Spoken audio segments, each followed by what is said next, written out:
Serdecznie zapraszam do odcinka 37 playlisty Mroczna Historia pod tytułem Masoni część 6. W poprzednim odcinku 36 opowiedziałem o wielkiej legendzie masońskiej. W tym odcinku opowiem o teoriach przenikania judaizmu do legendy masońskiej. Zwolennicy teorii kolegiów rzymskich wyjaśniają przenikanie judaizmu do legend masońskich w następujący sposób. Po budowie świątyni Salomona murarze, którzy uczestniczyli w budowie, rozproszyli się. Wielu z nich przedostało się do Europy, Marsylii i Rzymu.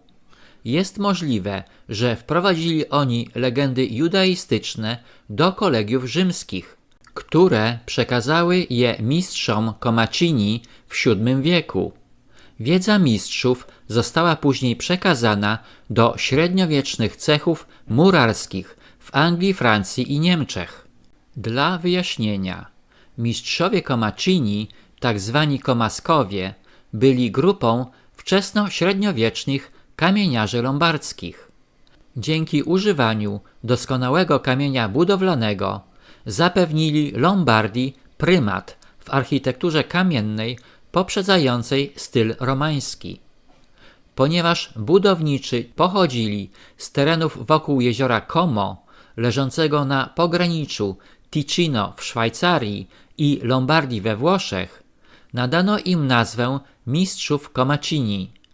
Zajmowali się nie tylko kamieniarstwem, ale również malarstwem i rzeźbą i na przestrzeni wieków emigrowali do innych krajów europejskich.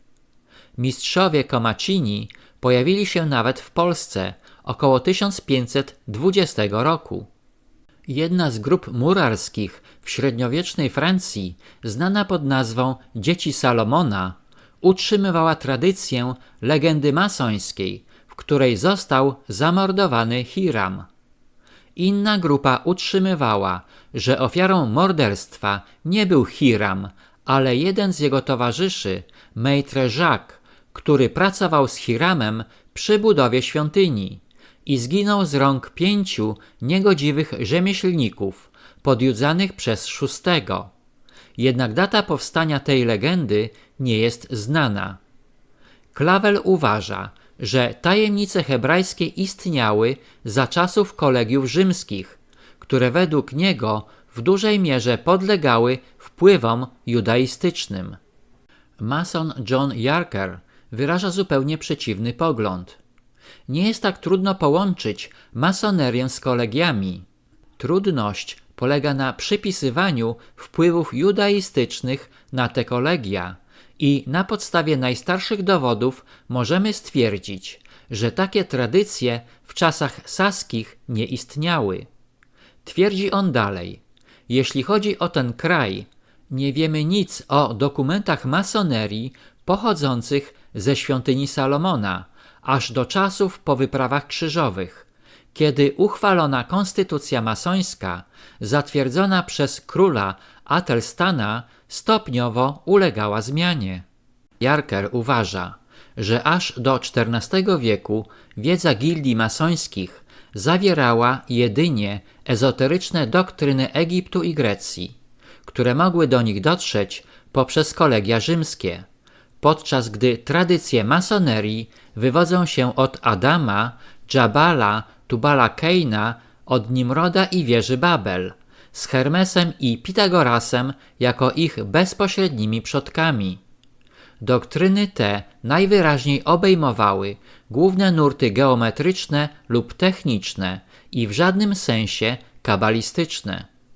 Eckert stwierdza, że misteria judeo-chrześcijańskie nie zostały wprowadzone wcześniej do korporacji masońskich.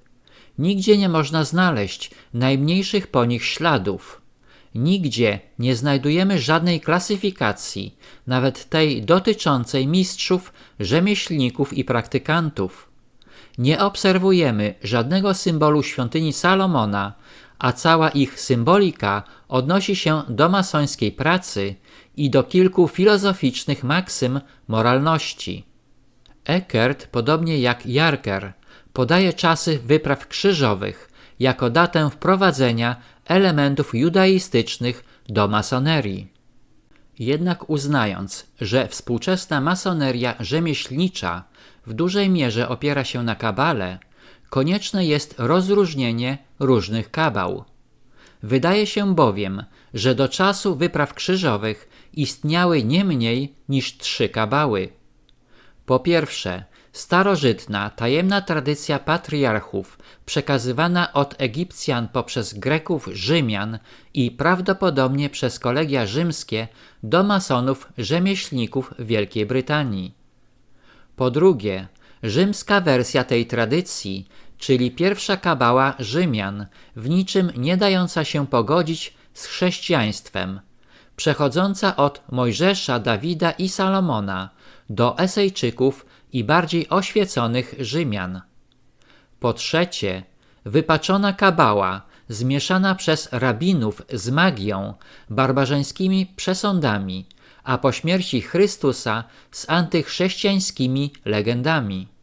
Wydaje się, że jakiekolwiek elementy kabalistyczne zostały wprowadzone do masonerii rzemieślniczej w czasach wypraw krzyżowych, pochodziły od drugiej, niewypaczonej kabały Rzymian znanej Eseńczykom. Potwierdzają to uderzające podobieństwa między masonerią a esenizmem, jak stopnie wtajemniczenia, przysięgi, tajemnica, noszenie fartucha i pewien znak masoński. Natomiast sabeistyczne tradycje Eseńczyków widoczne są w solarnej i gwiezdnej symbolice lóż. Dla wyjaśnienia, Eseńczycy byli jednym z rzymskich stronnictw religijnych, obok faryzeuszy, sadyceuszy i zelotów, działającym w tzw. okresie II świątyni jerozolimskiej.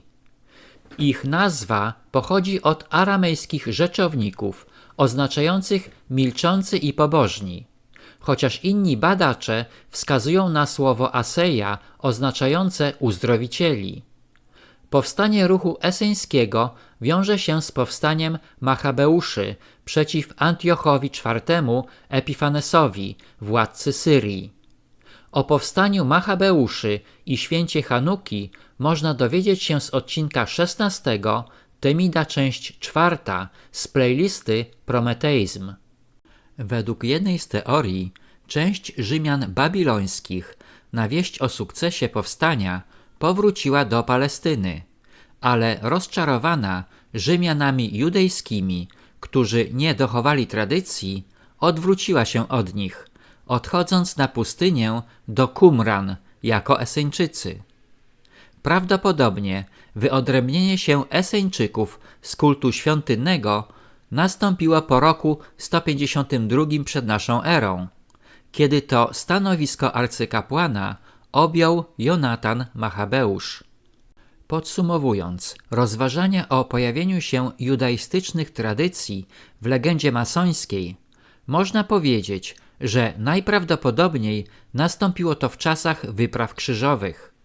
Elementy kabalistyczne pojawiające się w legendzie zdają się pochodzić od drugiej rzymskiej kabały przekazywanej przez Mojżesza, Dawida i Salomona i później Eseńczyków, którzy odwrócili się od Rzymian judejskich około 152 roku przed naszą erą i odeszli na pustynię do Qumran.